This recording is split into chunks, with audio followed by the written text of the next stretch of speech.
keluarlah dari zona nyaman agar bisa mengetahui pengetahuan atau wawasan lebih luas gitu Pak. If we don't try, we will never know it.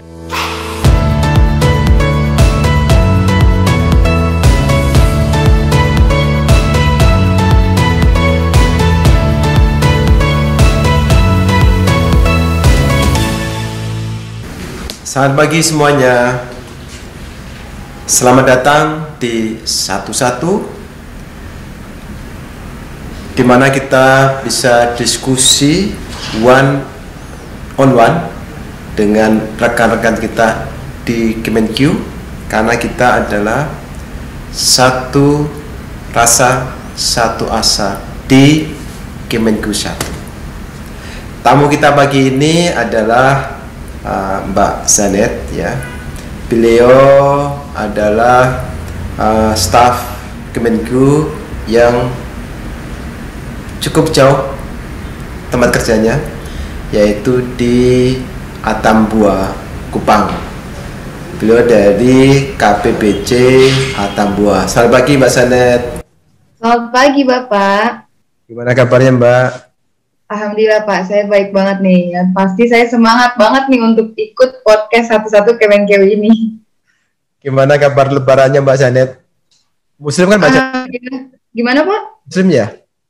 Iya. Kita lebarannya kemarin?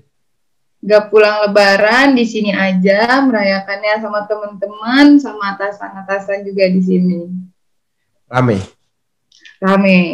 Cuma ya tetap ya Pak, kita tetap mengikuti protokol kesehatan yang dikasih pemerintah tentunya. Gimana rasanya Mbak Zanet lebaran di tempat jauh, tidak berkumpul dengan keluarga? Sebenarnya karena ini kali kedua kali ya Pak, jadi saya mulai merasa kayak oke, nggak apa-apa. Tahun lalu mungkin agak lebih berat, tapi tahun ini karena sudah pernah dicoba nih sebelumnya di tahun kemarin, jadi tahun ini agak lebih ringan sedikit gitu Pak. Baik. Bagaimana kabar teman-teman di sana Mbak Zanet? Apakah semuanya sehat? Alhamdulillah semuanya sehat Pak di sini. Buka bareng, buka bersama, sahur bersama, jadi ya lumayan lah, gizi sama nutrisinya masih tetap bisa tercukupi. Bagus. Salamnya untuk teman-teman di sana semuanya. Baik Pak. Ada yang bisa ceritakan Mbak Zanet? Mbak Zanet kan lulusan dari STAN ya? Ya, benar Pak. Kalau saya lihat penempatan tahun 2019. Benar Mbak Zanet? Iya. 2018-12 saya Pak EDP. Kalau saya lihat dari daftar Mbak Zanet itu lahir besar di Jakarta dan penempatan langsung di Kupang, Atambua. Gimana Pak? Bisa cerita Mbak Zanet? Sebenarnya pertama kali saya kesini nih Pak, pertama kali saya buka skep penempatan saya, sejujurnya saya agak kaget gitu. Kaget karena saya nggak tahu nih Atambua itu di mana sih gitu. Terus setelah saya buka, oh ternyata di NTT gitu kan. Terus setelah saya detail lagi, ternyata di perbatasan, khususnya di perbatasan Indonesia sama Timor Leste gitu. Ya jujur aja ketika skep penempatan itu keluar dan saya lihat, saya cuma bisa ketawa. Saya menertawakan diri saya sendiri, yang mana sebelumnya ini saya pernah doa ke Tuhan. Ya Tuhan, saya pengen dong penempatannya tuh di daerah aja, tapi saya pengennya deket bandara gitu. Ternyata Tuhan benar-benar ngabulin dan saya dapet di daerah, dan benar sih sebenarnya Tuhan nggak salah gitu. Saya kantor saya itu di dekat bandara, persis banget di belakang bandara, tapi agak kejauhan nih Tuhan sebenarnya. Tapi nggak apa-apa. Beberapa tahun selama saya di sini, saya malah justru dapat pengalaman baru. Saya yang tadinya saya nggak pernah keluar dari Jawa, terus tiba-tiba karena penempatan ini saya sampai ke Nusra gitu ya, sampai ke NTT, saya jadi tahu Indonesia tuh sebenarnya benar-benar luas banget gitu Pak. Jadi ya senang aja sih. Ada yang paling berkesan nggak Mbak Zanet selama 2 tahun bertugas di Atambua? Selama 2 tahun, hampir 3 tahun, tahun ini Pak, saya akan jadi 3 tahun di Atambua gitu. Mungkin banyak banget sih perjalanan saya yang benar-benar menarik gitu ya di sini. Tapi beberapa hal yang harus saya lupain itu ketika saya tuh ke Timor Leste, Pak. Saya ke Timor Leste waktu itu diundang untuk datang sebuah acara gitu, Pak. Di sana acaranya itu kayak bentuk pameran, yang mana pamerannya itu tentang komoditas dari yang ada di Indonesia untuk di Timor Leste. Jadi acaranya itu diusungnya sama KBRI Indonesia di Dili gitu Pak. Dan di sana banyak banget kayak komoditas-komoditas dari Indonesia yang ada di Timor Leste.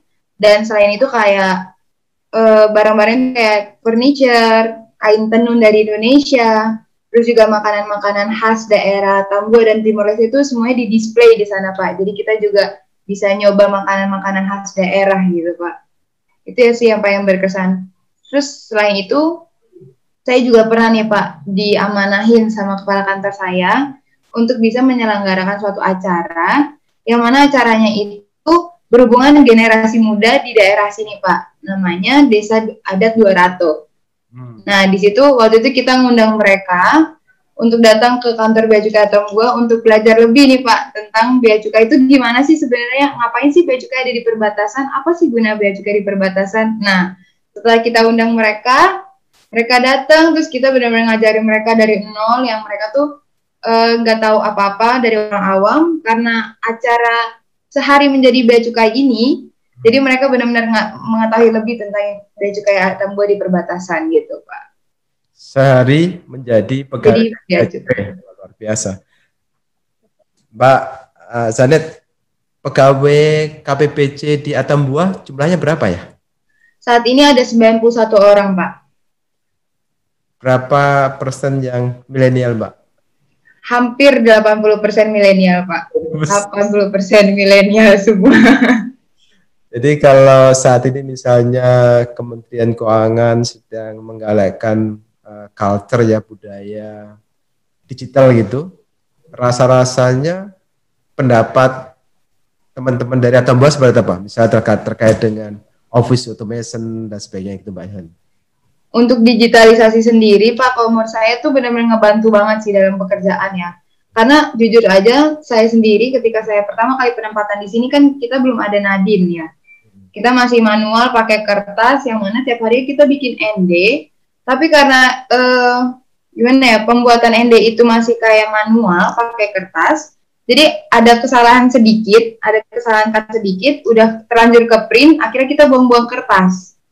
Yang mana sebenarnya itu kan nggak bagus banget nih Pak untuk lingkungan, ngabisin pohon juga, terus kayak buang-buang sampah banget ya kan.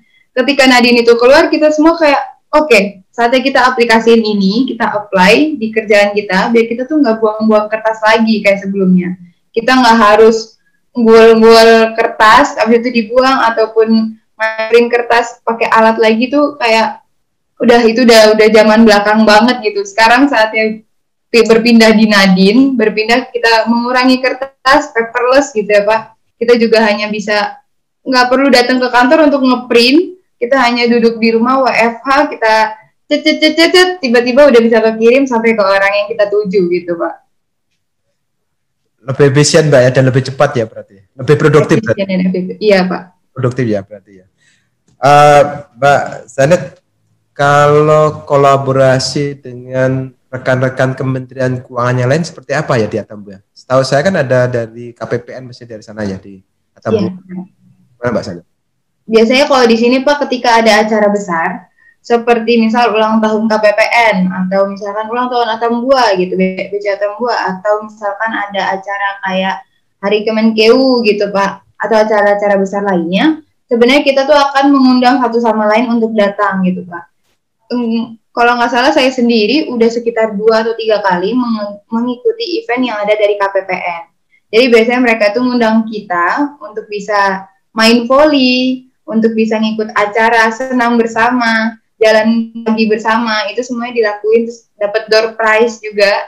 Itu saya udah 2 kali dapat door prize dari KPPN dan sangat berguna gitu. Jadi ya hubungan kami di sini Bea Cukai Tambua bersama dengan KPPN itu erat banget sih Pak. Karena memang ya mau gimana, satu saudara dengan Kemenkeu kan, kakak adik lah istilahnya. Mbak Zanet kan termasuk sangat milenial sekali gitu ya. Saya mau tanya begini, Kementerian Keuangan itu salah satu kementerian yang punya kantor di daerah, dan Ibu Menteri selalu menyampaikan Kementerian Keuangan adalah salah satu perekat bangsa. Pandang Mbak Sani seperti apa itu? Kalau menurut saya sendiri sebagai bea cukai Pak, di sini perekat bangsa itu kan nggak harus mungkin dimulainya dari sinergi antara bea cukai dengan instansi lain gitu ya Pak. Dan kami di sini bea cukai Atambo itu benar-benar bersinergi dengan polisi, dengan TNI, dengan BNPP yang ada di perbatasan yang menyediakan fasilitas perbatasan, pos perbatasan gitu Pak. Jadi nggak hanya kita bekerja di sini sendirian, tapi kita tuh merekatnya ke masyarakat itu ya dengan maju dulu dari mereka, bersinergi dulu dengan instansi lain, baru kita pendekatan dengan masyarakat lebih dekat gitu Pak.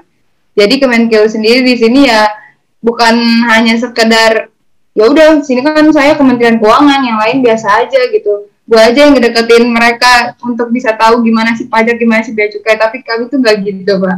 Kita pelan-pelan untuk nge-reach masyarakat semuanya biar kerasa gitu. Oh ternyata pelan-pelan Kemenkeu ini ngerekatin juga ya, lebih deket ya dengan masyarakat, gak hanya ketika udah ngomongin uang baru dekat gitu ke masyarakat gitu sih Pak.